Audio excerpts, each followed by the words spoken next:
المولى ونعم النصير يا غياث المستغيثين بسم الله الرحمن الرحيم الصلاة والسلام على سيدنا ونبينا وشفيع ذنوبنا وطبيب نفوسنا وحبيب قلوبنا مولانا بالقاسم محمد اللهم صل على محمد وعلى أهل بيته الطيبين الطاهرين المعصومين المظلومين ولعنة الله على أعدائهم أجمعين من يومنا هذا إلى قيام يوم الدين. أما بعد فقد قال رسول الله صلى الله عليه وآله وسلم إن لقتل الحسين حرارة في قلوب المؤمن لا تبردوا أبدا.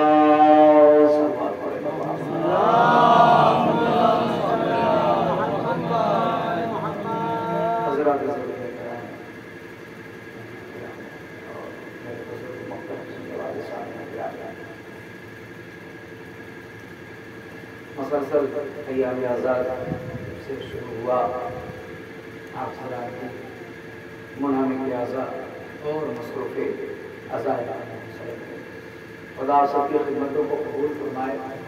یقیناً یہ بہت بڑا شرف ہے، یہ بہت بڑی منزلت اور بہت بڑی عظمت.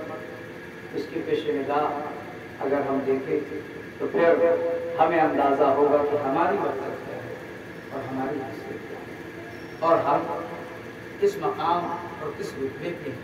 یقیناً اگر لوگوں کو پتہ چل جائے کہ عزادار امام حسین اور اہل بیت علیہ السلام سے محبت کرنے والوں کا مقام اور معیار ہے تو پھر یہ لوگ مجلسوں کے منتظر نہیں رہیں گے، یہ لوگ اعلان کے منتظر نہیں رہیں گے، یہ لوگ کھانے کے منتظر نہیں رہیں گے، یہ لوگ بریانی کے منتظر نہیں رہیں گے، یہ لوگ بلانے کے منتظر نہیں رہیں گے، بلکہ ہر ایک کہے گا کہ فرش کب بچھے گا، مجلس کب ہوگی، ذاکر کب پڑھے گا، نوحہ کب تشریف لائیں گے. یہ اصل میں معاملہ یہ ہے کہ یہ اصل ہدف کی طرف نظر نہیں ہے بلکہ نظر کہیں اور ہے. یہی سے گڑبڑی شروع ہوئی.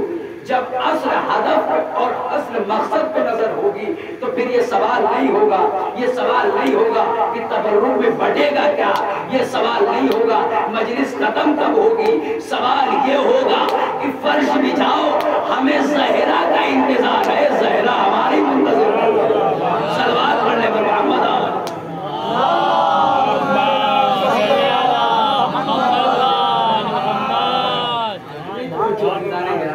میں نے آپ کی خدمت میں بہت مختصر سے وقت میں بہت زیادہ وقت نہیں لینا ہے. یقیناً ظاہر ہے وقت یہاں بیٹھنا بڑا مشکل آپ لوگوں کے لیے. ارشاد پیغمبر اسلام ہو رہا ہے اِنَّا لِقَتْلِ الْحُسَيْنِ حَرَارَةً فِي قُلُوبِ الْمُؤْمِنِينَ لَا تَبْرُدُوا أَبَدًا. بألفاظ دیگر لا تبردوا إِنَّا لِقَتْلِ الْحُسَيْنِ حَرَارَةً فِي قُلُوبِ الْمُؤْمِنِينَ یا فِي قُلُوبِ الْمُؤْمِنِينَ. قتل امام حسین علیہ السلام سے مومنین کے دلوں میں ایک ایسی حرارت پیدا ہوئی ہے لا تبردوا ابدا، جو کبھی ٹھنڈی نہیں ہوئی. توجہ فرمائیں، لا تبردوا ابدا، کبھی ٹھنڈی نہیں ہوگی. جو لفظ ابدا ہے نا، یہ استمرار کا فائدہ دے رہا ہے. یعنی کہ کسی زمانے میں، کسی عہد میں کوئی ایسا زمانہ آئے گا ہی نہیں، قیامت تک یہ آگ کبھی ٹھنڈی نہیں ہوگی، یہ حرارت کبھی ٹھنڈی نہیں ہوگی. لا تبردوا ابدا، کبھی ٹھنڈی نہیں ہوگی. لیکن دو چیزیں ہوتی ہیں، ایک ہوتا ہے ظرف، ذرا سا آپ لوگوں کے ایک ہوتا ہے ظرف، ایک ہوتا ہے مصروف. ظرف کسی چیز کو کہتے ہیں، مصروف جو اس کے اندر ہوتا ہے. ظرف مثلا یہ پانی کا گلاس تو یہ ظرف ہے، پانی مصروف ہے۔ اب جتنا اچھا ظرف ہوگا مصروف اتنا ہی خوبصورت ہوگا۔ توجہ فرمائیں حضرات، مثلا ہم نے آپ نے پانی مانگا، ہم نے ایک نہایت گندے سے گلاس میں ڈال کے دیا، تو یقیناً پیاس ضرور لگی ہے مگر پینے کو جی نہیں چاہے گا۔ میں کس میں لا کے دے دیا، اس میں کیسے پی لے، میں نہیں پی سکتا۔ لیکن وہیں اس کے برعکس آپ نے پانی مانگا اور ہم نے ایک نہایت کی خوبصورت گلاس میں پانی لا کے دیا، آپ نے کہا کہ گلاس اتنا بہترین ہے کہ دوبارہ پینے کو جی چاہتا ہے اور پی لیا جائے۔ توجہ فرمائیں آپ حضرات، تو جتنا اچھا مظروف ہوگا، جتنا اچھا ظرف ہوگا، مظروف کا اتنا ہی لطف آئے گا، اتنا ہی مزہ آئے گا۔ بھائی توجہ فرمائیں آپ حضرات کہ جتنا اچھا ظرف اتنا اچھا مظروف، یعنی کہ ظرف ہے گلاس، مظروف ہے اس کے اندر بھرا ہوا پانی، تو جتنا اچھا گلاس ہو پانی کا اتنا ہی لطف آئے گا۔ تو عزیزان گرامی، عزاداران امام حسین اپنے مقدر پہ ناز کریں کہ اللہ نے آپ کے دلوں کو امام حسین کے قتل کی حرارت کا ظرف بنایا، مظروف قتل حسین کی حرارت تھی۔ تو سوچے نا کہ کتنا پاکیزہ دل ہے کہ خدا نے حسین کی محبت ڈالی۔ صلوات پڑھنے پر محمد آل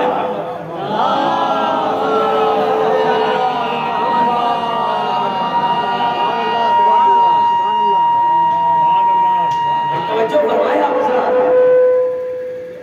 کہ کتنا پاکیزہ دل ہے کہ اللہ نے ہمارے دلوں میں امام حسین کی محبت، ان کے قتل کی حرارت کو رکھا۔ یہ دلوں کی پاکیزگی نہیں تو اور کیا ہے، یہ دلوں کی طہارت نہیں تو اور کیا ہے کہ خدا ہمارے دلوں کو امام حسین کے قتل کی حرارت کا مرکز اور محور بنا رہا ہے۔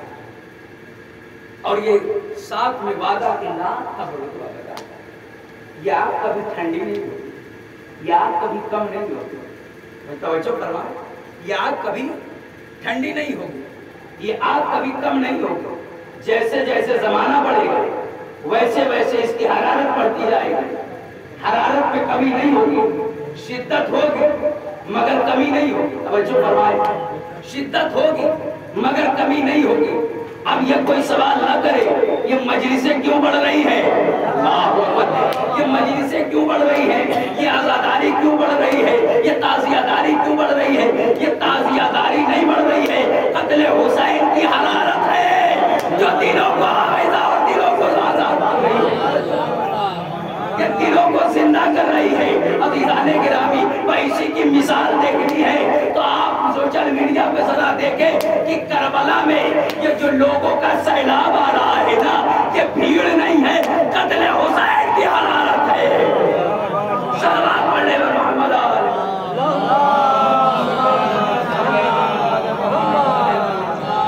یہ قتل حسین کی حرارت ہے جو آج گوش و کنار سے، دنیا کے گوشے گوشے سے لوگ آ رہے ہیں۔ یہ لوگ نہیں آ رہے ہیں بلکہ اس بات کا ثبوت پیش کر رہے ہیں کہ ہمارے دلوں میں قتل حسین کی حرارت ہے جو ہم یہاں آ رہے ہیں۔ تو اب یہیں سے مجھے کہنے دیجئے کہ جہاں حرارت قتل حسین ہوگی وہ آزاداری میں بڑھ چڑھ کے حصہ لیا جائے گا۔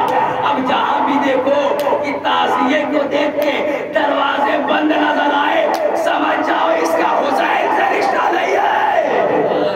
صلوات پڑھنے کا محمد آل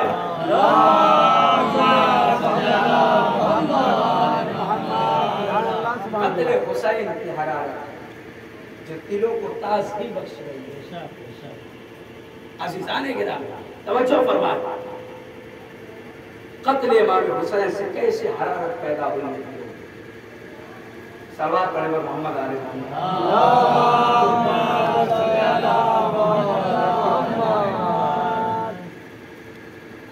مزید صلوات پڑھیں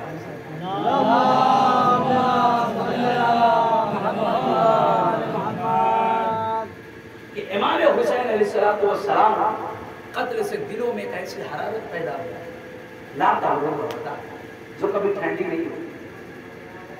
آپ پڑھیں گے اس کی دلیل، پڑھیے واقعہ کربلا سے پہلے یعنی قتل امام حسین سے پہلے جناب زینب خاموش، مولا سجاد کا کوئی خطبہ نہیں، لیکن قتل امام حسین کے فوراً ہی بعد راہ کوفہ و شام میں زینب کا خطاب کرنا اس بات کی دلیل ہے کہ قتل حسین کی حرارت ہے۔ صلوات پڑھے پر محمد آلہ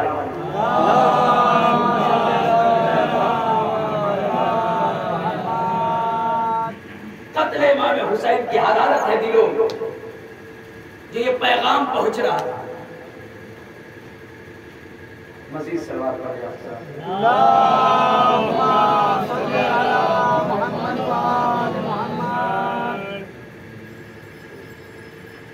ان لقتل الحسین حرارت لا تھا ایسی آپ نے جو کبھی ٹھنڈی نہیں۔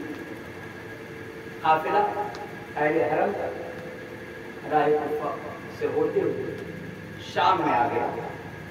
اب جب شام میں آیا پھر ایک شخص مولا کی خدمت میں آتا ہے اور مولا کو اسیر دیکھ کے مولا شان میں گستاخی کرتے ہوئے کہتا ہے مولا نے بہت بہتر کیا آپ لوگوں کے ساتھ کہ جو آپ کے ساتھ سلوک ہو۔ مولا نے اس کو قریب بلایا اور قریب بلانے کے بعد کہا کہ سنو، جانتے ہو کہ ہم کون ہیں؟ کہا میں کچھ نہیں جانتا، بس میں اتنا جانتا ہوں کہ آپ کے ساتھ جو ہوا وہ بہت اچھا ہوا۔ کیا عالم ہے شام؟ شام کا عالم یہ ہے تو علماء بیان کرتے ہیں کہ پورا شام دشمنی اہل بیت پر پروان چڑھا۔ ان کا عالم یہ ہے کہ اگر کوئی بھی کسی پہ ظلم کرتا ہے تو اس کا الزام اہل بیت علیہ السلام پر دیا جاتا ہے۔ یہ سالوں سے اہل بیت علیہ السلام دشمنی میں پروان چڑھے ہوئے لوگ جب اہل بیت اطہار کا یہ قافلہ شام میں وارد ہوا تو کوئی پتھر، کوئی کھولتے پانی اور طرح طرح کے نیزوں سے بھی تکلیف دے رہے ہیں، زبان سے بھی تکلیف دے رہے ہیں۔ اسی میں ایک شخص آگے کہتا ہے بہت اچھا کیا اللہ نے جو آپ لوگوں کے ساتھ ایسا کیا۔ تمام نے خرید بلایا، کیا مجھے جانتے ہو ہم کون ہیں؟ ہمیں پہچانتے ہو کہ ہم کون ہیں؟ کام نہیں جانتے ہیں آپ کو۔ امام نے کہا کیا قرآن تو نے پڑھا ہے؟ کہا ہاں الحمدللہ میں نے پڑھا۔ کہا یہ آیت سنی ہے قُلْ لَا أَسْأَلُكُمْ عَلَيْهِ أَجْرًا إِلَّا الْمَوَدَّةَ فِي الْقُرْبَى۔ کیا آپ نے یہ آیت پڑھی؟ کہا ہاں میں نے پڑھی۔ کہا مولا نے کہا یہ بتاؤ کہ قربہ سے مراد کون ہے؟ کہا میں نہیں جانتا قربہ سے مراد کون ہے۔ امام نے آگے بڑھا، کہا بات سر قربہ یہ آیت سنی؟ کہا ہاں میں نے سنی۔ کہا اس میں قربہ سے مراد کون ہے؟ کہا میں نہیں جانتا۔ امام نے پھر آیت پڑھی، خمس کی آیت۔ کہا کہ یہ آیت تم نے سنی ہے؟ کہا سنی بھی ہے، پڑھی بھی ہے۔ کہا بتاؤ تو پھر اس میں قربہ سے مراد کون ہے؟ کہا کہ میں نہیں جانتا قربہ سے مراد کون ہے۔ پھر آخر میں امام نے آیت تطہیر پڑھی، انما یرید اللہ لیذھب عنکم الرجس اہل البیت ویطہرکم تطہیرا۔ یہ بتاؤ کہ اس میں اہل البیت اور جن کی طہارت کا وعدہ خدا نے کیا وہ کون ہے؟ کہا میں نہیں جانتا کون ہے۔ تو کہا شخص اگر تم نہیں جانتا تو جان لے کہ وہ ہم ہی اہل بیت ہیں۔ قربہ سے مراد ہم ہیں، اہل بیت رسالت ہم ہیں، ہم ہی وہ ہیں کہ جن کی طہارت کا وعدہ خدا نے کیا ہے، ہم ہی وہ ہیں کہ جو اہل بیت رسالت ہیں، ہم ہی وہ ہیں جو معدن رسالت ہیں، ہم ہی وہ ہیں جو رسول کے گھر والے ہیں، ہم ہی وہ ہیں جو اہل بیت ہیں، ہم ہی وہ ہیں جن کی شان میں آیتیں نازل ہوئی، ہم ہی وہ ہیں جن کی شان میں قرآن نازل ہوا۔ اتنا سننا تھا وہ شامی شخص رونے لگتا ہے اور روتے ہوئے کہتا ہے کہ میں گواہی دیتا ہوں کہ یقیناً آپ اہل بیت رسالت کے خاندان سے ہیں، یقیناً آپ رسول کے جانشین ہیں، یقیناً آپ رسول کے جانشین ہیں۔ بھئی توجہ ہے تو جملہ کہہ دو کہ مولا نے پورا قرآن نہیں پڑھا، مولا نے کوئی گفتگو نہیں کی، صرف 4 آیتیں پڑھی۔ توجہ فرمائے، صرف 4 آیتیں پڑھی، اور 4 آیتوں کا اتنا اثر ہوا کہ وہ کہتا ہے کہ میں گواہی دیتا ہوں کہ یقیناً آپ رسول کے سچے جانشین ہیں، سچے جانشین ہیں۔ تو 4 آیتوں نے اتنا اثر کیا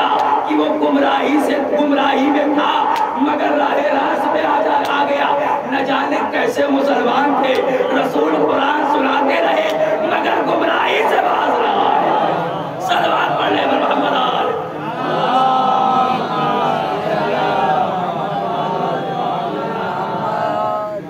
چار آیتیں پڑھی اور ان چار آیتوں کا اثر ایسا جو کہتا ہے کہ میں گواہی دیتا ہوں آپ یقیناً رسول کے سچے جانشین ہیں.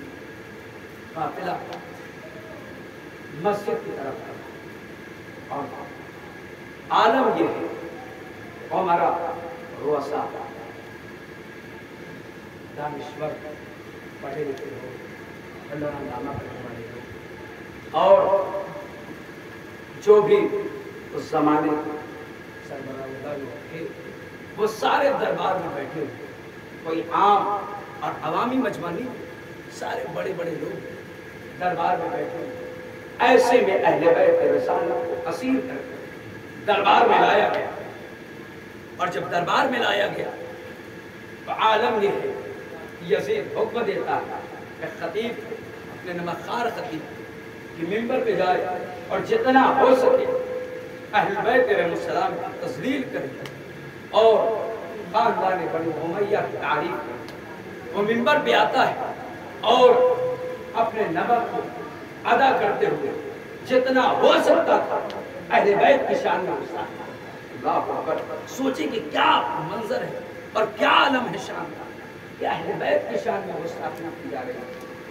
اہل بیت علیہ السلام کی شان میں گستاخی اور جتنا ہو سکتا تھا وہ اہل بیت اور خصوصاً مولا کائنات کی شان میں گستاخی کر رہا تھا. لیکن جب پانی سر سے اونچا ہوا, توجہ ہے کہ نہیں, جب پانی سر سے اونچا ہوا تو ہر کڑی اور بیڑیوں میں رسن بستہ اور جکڑا ہوا قیدی سر کو اٹھاتا ہے, آنکھوں میں آنکھیں ڈال کے کہتا ہے اللہ اکبر. بھائی محسوس کریں ہزارے گرامی, آنکھوں میں آنکھیں ڈال کے کہتا ہے, آنکھوں میں آنکھیں ڈال کے اس انداز سے دیکھتا ہے جیسے ان کے بابا علی کی ذوالفقار نسلوں کو دیکھتی تھی. صلوات پڑھے پر محمد آل محمد.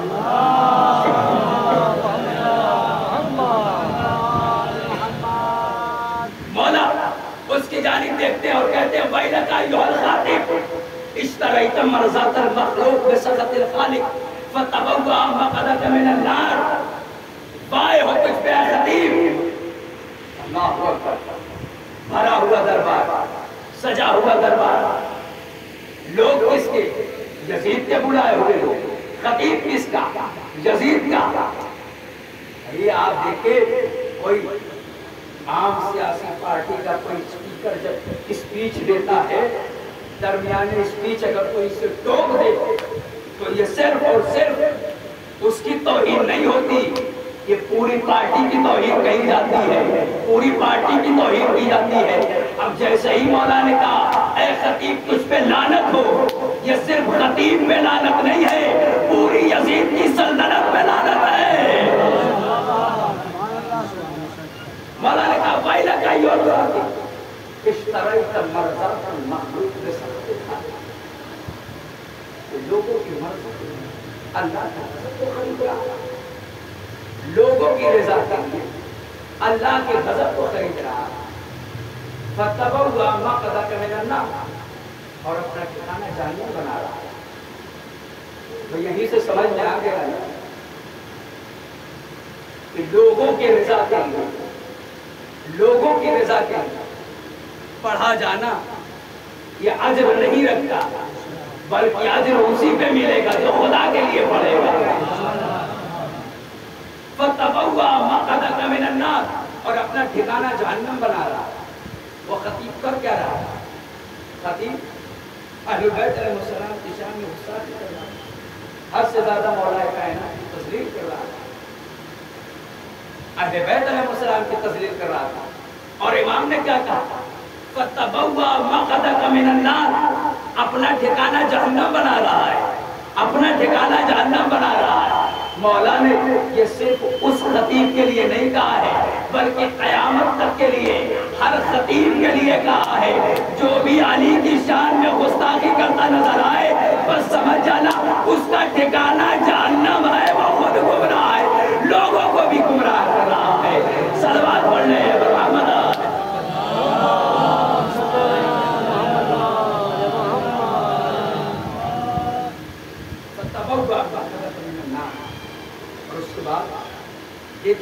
کا منظر کیا ہے. ہر طرف آج پہلے لاؤ لشکر لوگ لڑنا کرنے والے لوگ اور پورا دربار سجا ہوا, پورا دربار سجا ہوا. ایسے لوگوں کا ہجوم ہے اور جو یہ سارے لوگ ہیں وہ چھوٹے موٹے لوگ نہیں, سارے بڑے بڑے لوگ, بڑے بڑے ملکوں سے بلائے ہوئے لوگ سب بیٹھے ہوئے. اور جو یزید ہے بلندی یعنی اپنے مستق پہ بیٹھا ہوا, اور عالم یہ ہے دربار کا جتنے بھی تملق چاپلوس بڑا ہنگامہ کرنے والے لوگ آتے ہیں تو کوئی نائب رسول کہہ کے اسے سلام کرتا, کوئی خلیفۃ الرسول کہہ کے اسے سلام کرتا, کوئی جانشین پیغمبر کہہ رہا, کوئی ذل الہی کہہ رہا, کوئی ذل سبحانی کہہ رہا, کوئی نام نہیں لے رہا, کوئی نام نہیں لے رہا, کوئی اس کے نام سے اسے نہیں پکار رہا ہے. بڑے بڑے القاب, بڑے بڑے خطاب سے اسے نوازا جا رہا ہے. کوئی اس کا نام نہیں لے رہا, کوئی اس کا نام نہیں لے رہا ہے.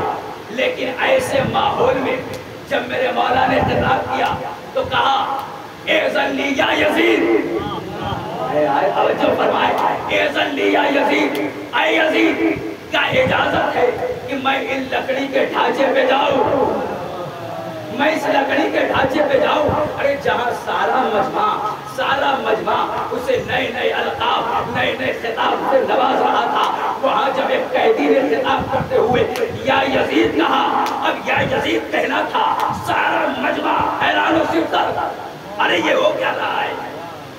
ایک قیدی ہے جو بادشاہ اس کے نام سے پکار رہا ہے, اس کے نام سے بلا رہا ہے. نہیں, میرے مولا اس کے نام سے نہیں بلا رہے ہیں, بلکہ اس کی حیثیت اور اس کی اوقات یاد دلا رہے ہیں.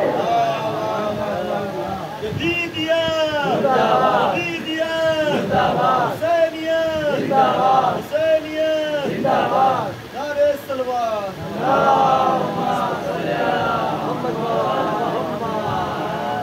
اذن لی یا یزید حتی صلی حاضر العباد فأتكلم بكلمات لله إن الرزق ولهؤلاء الجرساء منا سلام.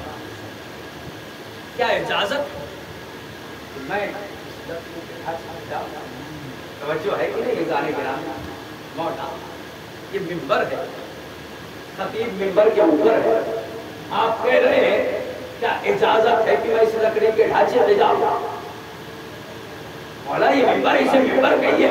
عجب نہ میرے مولا آواز دے کہ یاد رکھو جہاں سے بھی اہل البیت علیہ السلام کی تذلیل ہوتے ہوئے دیکھو, سمجھ جانا وہ منبر نہیں ہے, وہ منبر نہیں ہے, منبر نہیں ہے.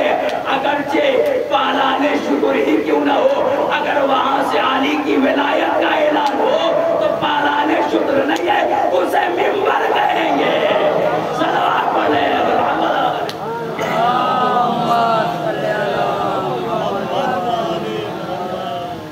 اس کے بعد کا جملہ میرے مولا وَأَتَكَلَّمُ بِكَلِمَاتٍ لِلَّهِ. مجمع کو کیا بتایا گیا؟ یہ خارجی, ان کا اہل بیت, یہ اہل بیت نہیں, ان کا رسول کے گھرانے سے کوئی تعلق نہیں, یہ خارجی انہوں نے فروج کیا. اور یہ لوگ وہ ہیں جن کا دین سے کوئی تعلق نہیں, یہ دین اور شریعت اور قرآن کے دشمن. سارا مجمع تو یہی جان رہا ہے نا, یہ دین اور قرآن اور شریعت کے دشمن ہے. لیکن جیسے ہی میرے مولا نے کہا فَتَكَلَّمَ بِكَلِمَاتٍ لِلَّهِ, آپ پر توجہ فرمائے, محسوس کریں, فَتَكَلَّمَ بِكَلِمَاتٍ لِلَّهِ. میں چاہتا ہوں کہ اللہ کے لیے, اللہ کے لیے بات فِيهِنَّ رِزْقٌ وَلِهَؤُلَاءِ الْجُرْسَىٰ فِيهِنَّ عَظِيمٌ وَثَوَابٌ, اور اس کی رضا کے لیے بات, اور ایسی گفتگو کروں کہ جتنے یہاں بیٹھے ہوئے ہیں سب کو ثواب ملے, سب کو اجر ملے, سب کو اجر ملے. اب کون جو مفت کا ثواب نہیں لے گا؟ وہ تو ہمارا معاشرہ ہے نا کہ بیٹھے بیٹھے بھی عذاب کما لیتے ہیں. فِيهِنَّ أَجْرٌ وَثَوَابٌ, اجر چاہیے. اب سارا مجمع بتایا تو یہ گیا تھا یہ خارجی ہیں، یہ دین کے دشمن ہیں، یہ قرآن کے دشمن ہیں، یہ پیغمبر کے دشمن ہیں، ان کا پیغمبر سے کوئی رشتہ نہیں، لیکن یہ قیدی کہہ رہا ہے کہ میں ایسی بات کروں گا جو اللہ کے لیے ہو، اللہ کی رضا کے لیے ہو، سننے والوں کو اجر ملے گا۔ اتنا کہنا سارا مجمع امیر اجازت دے دے، دیکھیں یہ کیا گفتگو کرتا ہے، امیر اجازت دے دے، دیکھیں یہ کیا گفتگو کرتا ہے، یہ کیا باتیں کرتا ہے۔ اب یزید مسلک پہ ہے جو ٹال مٹول کر رہا ہے، ٹالنے کی کوشش کر رہا ہے، سارا مجمع امیر اجازت دے دے، دیکھیں یہ کیا کہتا ہے۔ ارے قیدی رسل بستہ ہے، ہاتھوں میں ہتھکڑی، پاؤں میں زنجیر ہے، کمر میں لنگر ہے، کیا گفتگو کرے گا، تیرا پابند ہے، کچھ تو تیرا خوف ہوگا، کچھ تو تیرا خوف ہوگا، دے دے اجازت، دیکھیں کیا گفتگو کرتا ہے۔ اب ادھر ٹالنے کی کوشش ہو رہی ہے، ٹالنے کی کوشش ہو رہی ہے، لیکن سوال یہ ہے جہاں یزید کا اتنا سخت پیغام کہ اگر کوئی زبان کھولے تو زبان کھینچ لی جائے، گردن اٹھائے تو سر مار دیا جائے، کوئی یزید کے خلاف بولے تو سر قلم کر دیا جائے، اس مجمع میں اتنی قوت کہاں سے آئی جو یہ کہہ رہا ہے کہ امیر اجازت دے دے، امیر اجازت دے دے۔ کا علماء فرماتے ہیں کہ یزید کا بیٹا کہہ رہا تھا مجمع سے کہ تم بولو ہم ہیں، تم بولو ہم ہیں، محسوس کرے، تم بولو ہم ہیں، تم بولو ہم ہیں۔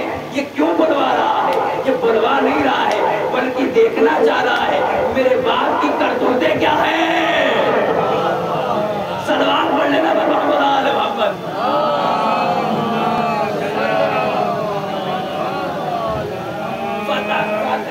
بکلمات اللہ فیہن رزق ولحاء وجلسہ فیہن عجر و ثواب، اجر و ثواب ملے۔ اب سارا مجمع کہنے لگا امیر اجازت دے دے، امیر اجازت دے دے، امیر اجازت دے دے، امیر اجازت دے دے۔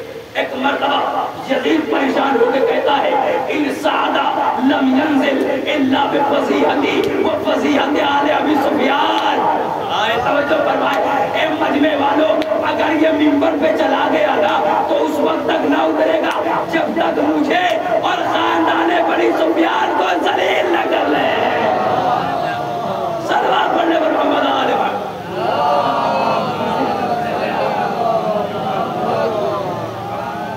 خاندان آل ابی سفیان کو ذلیل نہ کر لے، یہ اس وقت تک منبر سے نہ اترے گا۔ اب سارا مجمع پریشان ہو گیا، ارے امیر تو با احترام، تو با عزت، تو شرف والا، یہ قیدی ہے اور تو کہہ رہا ہے کہ اگر یہ منبر پہ گیا تو اس وقت تک نہ اترے گا جب تک مجھے ذلیل نہ کر لے، جب تک مجھے ذلیل نہ کر لے، جب تک مجھے ذلیل نہ کر لے۔ توجہ ہے کہ نہیں ذالک، جب تک مجھے ذلیل نہ کر لے۔ اب مولا کو بتانے کی ضرورت نہ پڑی، یزید نے خود اقرار کر لیا کہ میرا خاندان ایسا ہے کہ اگر بیان کر دیا جائے تو سننے کے لائق نہیں ہے۔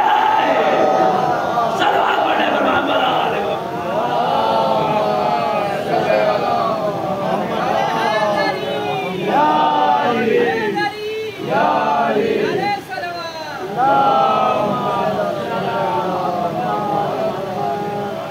ان سعد لم ينزل الا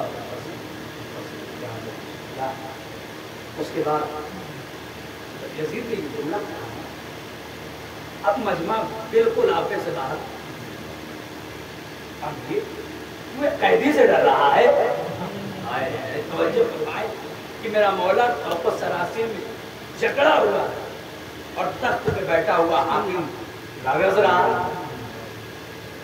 امیر قیدی سے ڈر رہا ہے، تو حاکم ہے، تو سلطنت اسلامی کا مطلق العنان بادشاہ، یہ بھی تو ڈر رہا کہ کیا ماجرا، ڈرنے کی وجہ کیا ہے، خوف کا سبب کیا ہے، ارے ریزن کیا ہے، بتا تو صحیح کہ کیوں اتنا ڈر رہا ہے کہ اگر یہ بولے گا تو میرے شجرے کی کلائی کھل جائے گی، میرے شجرے کی کلائی کھل جائے گی۔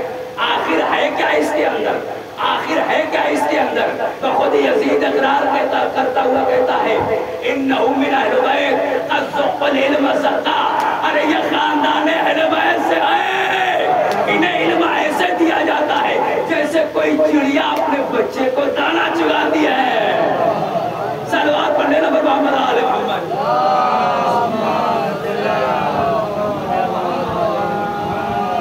اب کیا کریے گا؟ دنیا اہل بیت کی جانب پتھر پھینکتی ہے، مگر وہ پتھر جب ان کے دامن تطہیر میں آتا ہے تو پھول بن جاتا ہے. یزید اپنے بنائے ہوئے جال میں خود پھنس رہا ہے.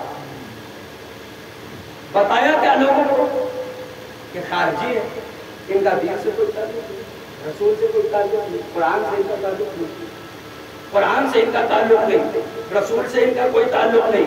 اور یہ معاذ اللہ علیہ وسلم یہ قرآن کے دشمن، اسلام کے دشمن بتایا یہ گیا. لیکن جیسے ہی یزید نے کہا انہم من اہل بیت، یہ خاندان اہل بیت سے ہے، اب مجمع اپنی کرسیوں سے بلند ہوا. یزید یہ تو کیا کہہ رہا؟ تو کہہ رہا تھا کہ یہ قرآن کے دشمن، یہ شریعت کے دشمن، یہ رسول کے ان کا کوئی تعلق نہیں. اب تو خود اقرار کر رہا ہے کہ یہ اہل بیت ہے. آئے آئے توجہ فرمائے، یہ اہل بیت ہے. قذف العلم زقا، انہیں علم ایسے دیا گیا جیسے کوئی چڑیا اپنے بچے کی دانا چگا. اب علم کا سننا، علم کی بات نہیں. مجمع متوجہ ہوا، اب حاکم کی طرف متوجہ نہیں ہے، سارا مجمع میرے مولا کی طرف متوجہ ہو کے کہتا ہے اے قیدی، ہم ہاتھوں کو جوڑ کے کہتے ہیں اب تو بول کو کیا کہنا چاہتا ہے؟ تو بول، کہنا کیا چاہتا ہے؟ ہم سنیں گے کہ تو کون ہے، ہم جاننا چاہتے ہیں کہ تو کون ہے. ہمیں تو بتایا گیا کہ دین ہے، ہمیں بتایا گیا کہ اسلام کے دشمن ہے، ہمیں بتایا گیا کہ قرآن کے دشمن ہے. اب تو بتا کہ تو کون؟ اب میرا مولا حیدری لہجے میں کرستا ہوا کہتا ہے ایوہ الناس اوہین ستہ وفصلنا بصبر. اے لوگوں، ہمیں 6 چیز بتائی، وفصلنا بصبر، اور 7 چیزوں کی فضیلت دی گئی. اوہین العلم، ہمیں علم عطا کیا گیا. اوتینا العلم والحلم، ہمیں علم عطا کیا گیا، علم عطا کیا گیا. علم کا سننا تو سارا مجمع کہنے لگا. ذرا سا پہلے توجہ کریں، ذرا سا کوئی پڑھ لیتا ہے تو پھر علاقے والے اس کے آگے پیچھے ہوتے. بھئی ہمارے علاقے کی شان، ذرا سوچیں، وہ جاہلیت کا زمانہ، وہاں میرا مولا کہہ رہا ہوتین العلم، ہمیں علم عطا کیا گیا. ہم تو اس میں کچھ جانے نہیں. یہ قیدی کہہ رہا ہوتین العلم، ہمیں علم عطا کیا گیا، والحلم، اور ہمیں علم عطا کیا گیا، والسماح، جواب مردی، والفصاح، اور ہمیں قوت گویائی دی گئی ہے، والشجاع، اور ہمیں شجاعت دی گئی ہے. اور اس کے بعد میرے مولا کا جملہ والمحبت فی قلوب المؤمنین، اور ہماری محبت کو دل مومنین کے دلوں میں رکھا گیا ہے. مومنین کے دلوں میں ہماری محبت کو رکھا گیا ہے. ہم زبردستی سروں کو جھکوانے کے عادی نہیں ہے، بلکہ دلوں کو جھکا دینے کے عادی ہے. سبحان اللہ، سبحان اللہ. صلوات پڑھے ور محمد آل محمد.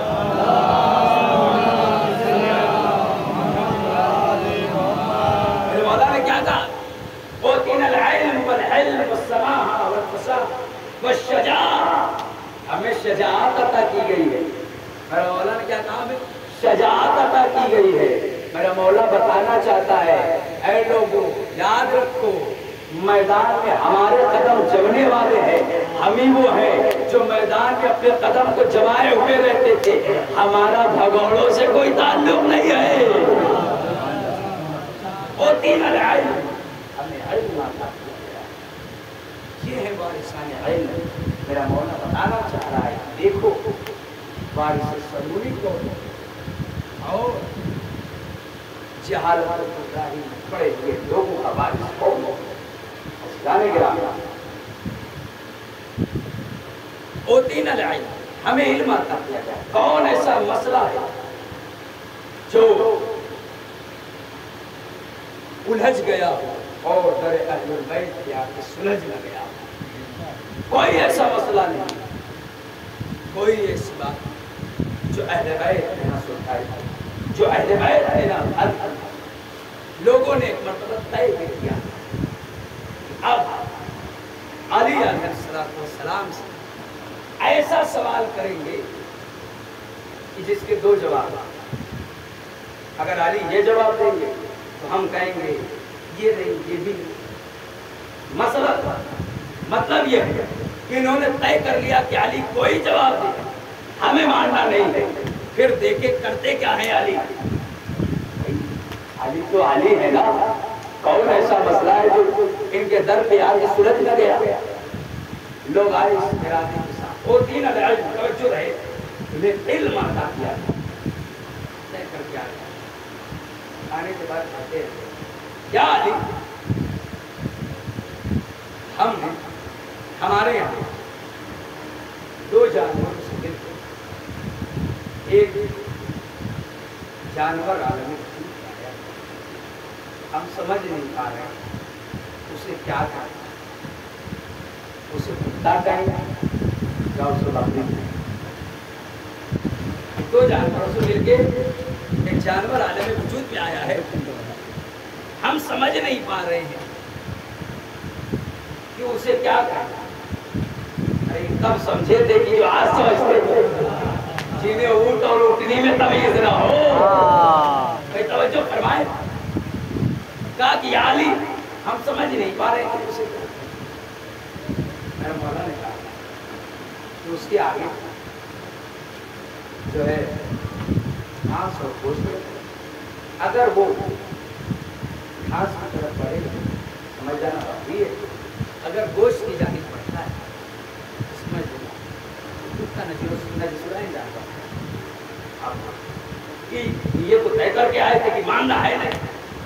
جیسے ہی میرے مولا نے کہا، کہنے لگے کیا علی یہ کر کے دیکھ چکے ہیں، کبھی گھاس کی طرف بڑھتا ہے کبھی گوشت کی طرف بڑھتا ہے، کہنے لگے یہ بھی کر کے دیکھ چکے، نہیں سمجھ میں آ رہا ہے یہ کیسا جانور ہے جو کبھی گوشت کی طرف کبھی گھاس کی طرف سمجھ نہیں پا رہے۔ دوسرا اس کے سامنے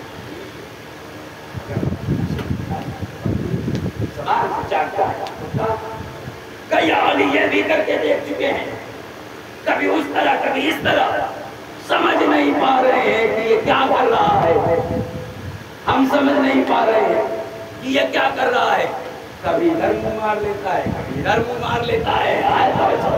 توجہ فرمائے اذان گرامی، سمجھ نہیں پا رہے۔ میرے مولا نے کہا اسے گلے کے درمیان چھوڑ، اگر بالکل درمیان سے گزرتا ہے سمجھنا بکری ہے، اگر آئے بائیں دائیں سے نکل جاتا ہے تو سمجھ لینا کتا ہے۔ کہنے لگے یا علی یہ بھی کر کے دیکھ چکے ہیں، کبھی دائیں سے نکل جاتا ہے کبھی بائیں سے نکل جاتا ہے کبھی درمیان سے نکل جاتا ہے، سمجھ نہیں پا رہے یا علی ہم اسے کیا نام دے۔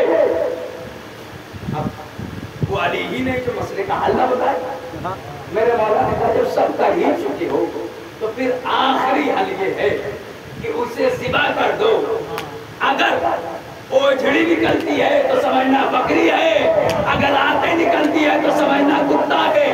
یہ تو طے کر کے آئے تھے، ماننا کچھ بھی نہیں۔ اب یہ کیسے کہتے یا علی یہ بھی کر کے دیکھ چکے، کبھی اوجھڑی کبھی آتے۔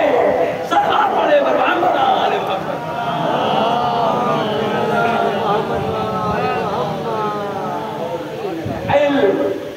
انہیں علم عطا کیا گیا ہے کہ فارسان علم میں برزانی کے نام وقت مکمل ہوا یہ فارسان علم، یہ فارسان یہ وہ ہے جنہیں خدا عزت شرف سے نوازا تھا، مگر کائنات نہیں سمجھا، اور بعد رسول دل کی طرح سے بتا دینا ہے۔ کبھی آگ اور لکڑیاں لے کے آئے، کبھی علی کے گلے کی رسی کا بندہ، کبھی حسن جگر کے ٹکڑے لگن کرتے نظر آئے، اور فضل رسول امام حسین پر محتاج کیا گیا۔ قربانی کی کربلا کی قیمت قوت برداشت سے باہر ہے، انسان کی برداشت نہیں کر سکتا، وہ عظیم قربانی کون دے سکتا ہے؟ یہ حسین نے دی ہے، جو حسین نے قربانی پیش کی ہے، ایسی عظیم الجلیل قربانی، ایسی بے مثال قربانی کہ جس کی کائنات میں کوئی نظیر نہیں، کوئی مثال نہیں۔ ہم سمجھتے تھے کہ حسین کا گلا کٹ جانا یہی سب سے بڑا ظلم ہے اور ظلم یہی پہ تمام ہو گیا، لیکن ارباب ازا ظلم یہی پہ تمام ہو جاتا تو شاید ایک لمحے کے لیے دل کو قرار آ جاتا، مگر ظلم کی انتہا تو واقعات کربلا کے بعد ہو گئی کہ میرے مولا سے جب کسی نے پوچھا کہ اے سجاد آپ کو سب سے زیادہ مصیبتیں کہاں پڑی ہوئی، تو میرا مولا چیخ مار کے کہتا ہے الشام الشام الشام، ارے سب سے زیادہ مصیبتیں ہم کو شام میں پڑی ہیں۔ اللہ اکبر، کون سی ایسی مصیبتیں تھی جو شام میں پڑی ہیں؟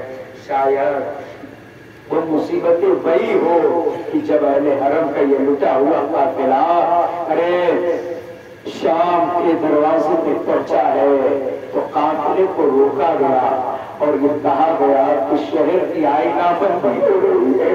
ایک مرتبہ مقدرات عصمت و طہارت ارے سر پیٹ کے رونے لگی، یہ کیا ماجرا ہے کہ ہمیں سربراہ بازاروں میں لے جایا جائے گا، درباروں میں لے جایا جائے گا۔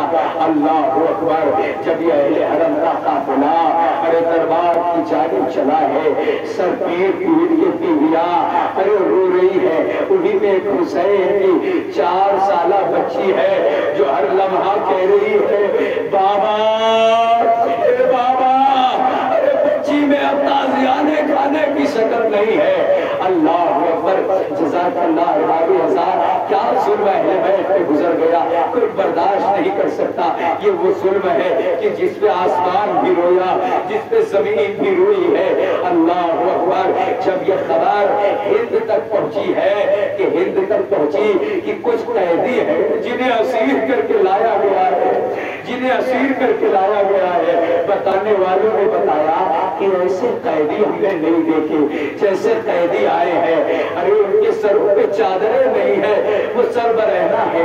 اتنا سننا تھا، ہند کہتی ہے چلو آج آؤ دیکھیں وہ کیسے قیدی ہیں۔ لیجئے ارباب ازا، یہ اہل بیت کے گھرانے کی کنیز ہے، یہ جناب زینب کی کنیزی میں رہنے والی عبداللہ بن عامر کی بیٹی ہے، اور جب یہ آتی ہے تو اس کے لیے کرسی رکھی گئی۔ جب کرسی رکھی گئی، یہ شہزادی ہے، یہ یزید کی زوجہ ہے، ہند آتی ہے اور مسند پہ بیٹھ جاتی ہے۔ جب مسند پہ بیٹھتی ہے ایک مرتبہ طاہرانہ نگاہ اسیروں پہ جب پڑتی ہے، دل سے آواز آتی ہے کیسے اسیر ہے، ایسے اسیر ہم نے نہیں دیکھے، گرد و غبار بیٹھے ہوئے ہیں، تازیانوں کے نشان پڑے ہوئے ہیں۔ ایک مرتبہ طرف پہ کہتی ہے من البلاد انتنا، اے بی بی ہو آپ کس شہر کی رہنے والی ہے، کس شہر کی رہنے والی ہے؟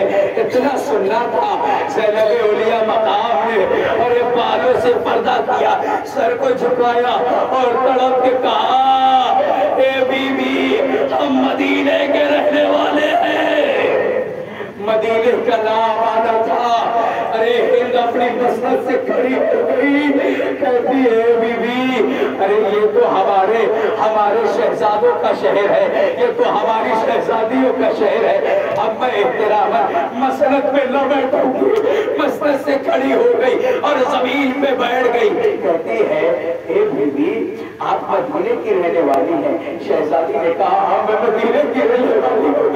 کہا اتنا بتا دیجئے مدینے میں کیا میرے آقا زادی کو جانتی ہے، کیا میرے آقا حسین کو جانتی ہے؟ کہا ہاں ہاں جانتی ہوں۔ کہا ان کے بارے میں پوچھنا چاہتی ہوں، ان کے بارے میں میں جاننا چاہتی ہوں۔ کہا کیا جاننا چاہتی ہو؟ کہا عرصہ ہو گیا میں نے اپنے آقا حسین کو نہیں دیکھا، ارے میں نے اپنی شہزادی زینب کو نہیں دیکھا۔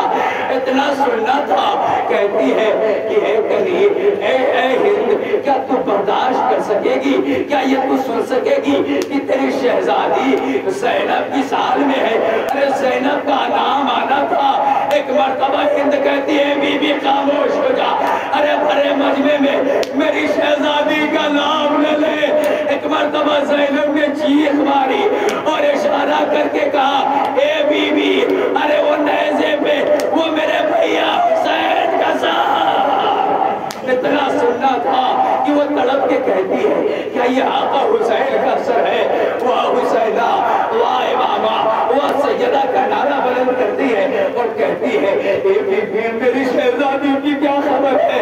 ارے شہزادی نے بالوں کو ہٹایا. اے ہند, ارے تو نے نہ پہچانا, ارے میں تیری شہزادی زینب ہوں. اتنا سننا تھا. ارے ہند نے پردے کو پھینک دیا, چادر کو پھینکا, وہاں حسینہ کا ماتم کیا, بالوں کو بکھرائے ہوئے دربار میں داخل ہو گئی. اب جیسے ہی دربار میں داخل ہونا تھا, یزید نے یہ منظر دیکھا, اپنی مسجد سے کھڑا ہو گیا, ایک چادر لی اور کہتا ہے ارے جلدی سے اپنے سر پہ چادر ڈال. ارے یہ دربار میں کیسے تو بے ردا آ گئی؟ ایک مرتبہ ہند نے تڑپ کے کہا ارے واہ ہو تجھ پر, ارے میرے پردے کا اتنا خیال, میری شہزادیاں بے مغنا و چادر بازاروں میں پھرائی جا رہی ہے. ہاں باب ازاں اب چہلم قریب ہے. جب اہل حرم کو آزاد کیا گیا نا, تبرکات واپس کیے گئے. اب جو شہزادیوں کو ان کی ردائیں ملی ہے, اپنی اپنی چادریں پا کے بیویاں ضرور خوش ہوئی ہوں گی, مگر جب ایک نلی چادر ملی, ارے شہزادی تڑپ گئی. آئے چادر تو آ گئی مگر چادر لگانے والی بیوی نہ رہی. شہزادی اس نلی چادر کو لے کر قبر سکینہ پہ